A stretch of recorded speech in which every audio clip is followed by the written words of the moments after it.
దొండకాయ ఫ్రై ఎలా చేయాలో నేర్చుకుందాం. ఫస్ట్ ప్యాన్ పెట్టుకొని హీట్ చేసుకొని అందులో ఆయిల్ వేసుకోండి. ఆయిల్ వేసుకున్న తర్వాత జీలకర్ర వేసుకోండి. అది కొంచెం ఏగనివ్వండి.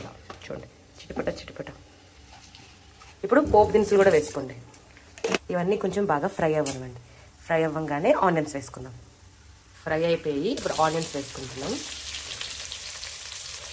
అండ్ పచ్చిమిరపకాయలు కూడా వేసుకుంటున్నాను. వేసుకొని ఆనియన్స్ కొంచెం లైటిష్ బ్రౌన్ అయ్యేంత వరకు వీటిని వేపుకోండి. ఇవి కొంచెం ఫాస్ట్గా ఫ్రై అవ్వాలంటే ఇందులోనే కొంచెం సాల్ట్ కూడా వేసుకోండి. అలాగే కరివేపాకు కూడా వేసుకోండి. ఇవి కొంచెం ఫ్రై అయ్యాక మనం ఎల్లుల్లిపాయలు కూడా వేసుకుందాం. ఉల్లిపాయలు వేగిన తర్వాత దొండకాయలు ఎల్లుల్లిపాయలు వేసుకొని బాగా ఫ్రై చేసుకోండి.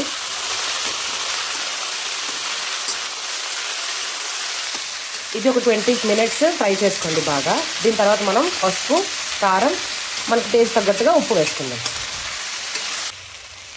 పసుపు కొంచెం, ఇందాక ఆల్రెడీ మనం ఉప్పు వేసుకున్నాం కాబట్టి ఇప్పుడు కొంచెం వేసుకుందాం.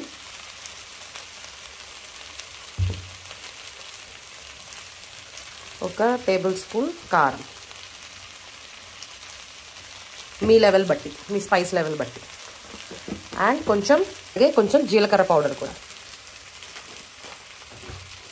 ఇది చాలా వరకు లో ఫ్లేమ్లోనే పెట్టుకొని కుక్ చేసుకోండి. తర్వాత కొంచెం ధనియాల పొడి ఇవి వేసుకున్న తర్వాత మళ్ళీ ఫ్రై చేసుకోండి. అది కూడా లో ఫ్లేమ్లోనే ఫ్రై చేసుకోండి, కొంచెం బాగా దగ్గరికి అయ్యేలాగా. ఇలా మంచిగా డీప్గా ఫ్రై చేసుకోండి. మన దొండకాయ ఫ్రై రెడీ అయింది.